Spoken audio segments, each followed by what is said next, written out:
அப்துல் ரஹ்மான் அஸ்ஸமீத். நீங்க நெட்ல போயிட்டு இந்த பேரை மட்டும் அடிங்க. இங்கிலீஷ்ல வேணுமா தமிழ்ல வேணுமா எல்லா மொழியிலையும் வரும். இவர் அப்துல் ரஹ்மான் அஸ்ஸமீத். இவர் குவைத் நாட்டை சார்ந்தவர்.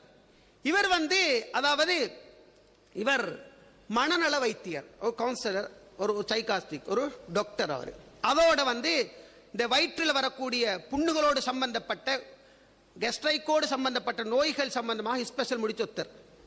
இந்த மனிதர் குவைட்ல பிறந்தவர். இந்த மனிதர் மிகப்பெரிய அளவில் செல்வ செழிப்போடு இருந்தவர். ஆனால் அவருடைய உணர்வெல்லாம் லா இலாஹ இல்லல்லாஹ் தான். இந்த அப்துல் ரஹ்மான் அஸ்ஸமீத் ஒரு நாள் பேப்பரை வாசிக்கிறார். அமெரிக்க செய்தித்தாள் ஒன்று வாசிக்கிறார். அதுல தாவீத் பரார்னு சொல்லக்கூடிய ஒருத்தர் ஒரு கட்டுரை எழுதிக்கிறார். அதுல உலகத்தில் சுமார் 35,000 கிறிஸ்தவ மதமாற்ற குழுக்கள் வேலை செய்கிறார்கள். 35,000 கிறிஸ்தவ மதமாற்ற குழுக்கள் உலகத்தில் வேலை செய்யறாங்க. 65,000 கம்ப்யூட்டர்களால வடிவமைக்கப்பட்ட கோடுகள் போடப்பட்ட திட்டங்கள் தீட்டி நிறைய பேரை அவங்க மதம் மாட்டி கொண்டிருக்கிறாங்க. 5,10,00,000 நபர்கள் கிறிஸ்தவத்தை பரப்பக்கூடிய பணிக்காக வேண்டி வெளிக்கிளம்பி இருக்கிறார்கள். 360 பிளைட்டுகள் இதற்காக வேண்டி பயன்படுத்தப்படுது. ஒரு கணக்கெடுப்பின்படி 4 நிமிடங்களுக்கு ஒரு விமானம், 4 நிமிடங்களுக்கு ஒரு விமானம் என்று சொல்லி கிறிஸ்தவத்தை பறக்குவதற்காக பறக்குது. இது வெறும் வாசிக்கிறார். $300 பில்லியன் 4 வருஷத்துக்கு டிவி ரேடியோவுக்காக வேண்டி இந்த யூதர்கள் செலவழிக்கின்றார்கள். இந்த தாக்கம் ஆப்பிரிக்க நாடுகளில் தான் அதிகமாக நடக்குது. இதை வெறும் வாசிக்கிறார்.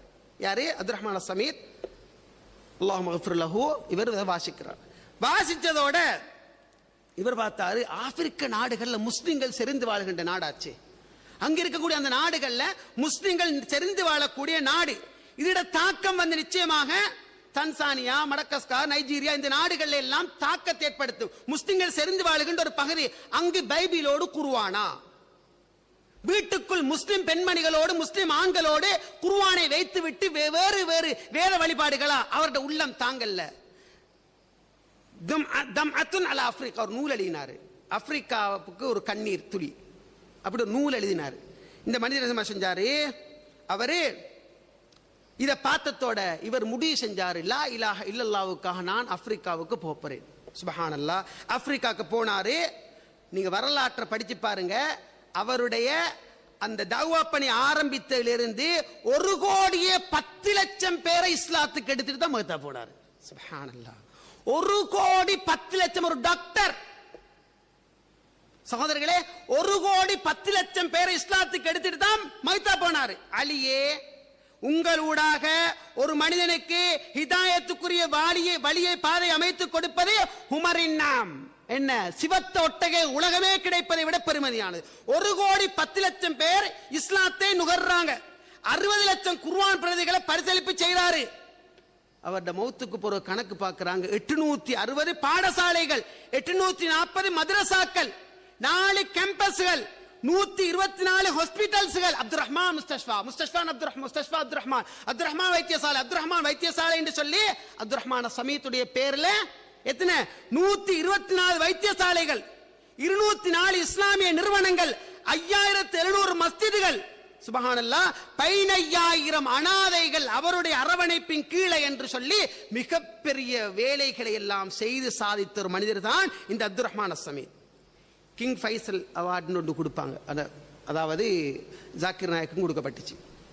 உலகத்தில் பிரபல்யமாக எல்லா மொழிகள்லையும் மார்க்கத்தை சொல்றவங்களுக்குன்னு சொல்லி உலக ரீதியாக கொடுக்கப்படுகின்ற ஒரு அவார்ட். இந்த அவார்ட்ஸ் எடுக்கிறதுக்காக வேண்டி இவர் அழைக்கப்படுறார். யாரே? அப்துல் ரஹ்மான் அஸ்ஸமீத்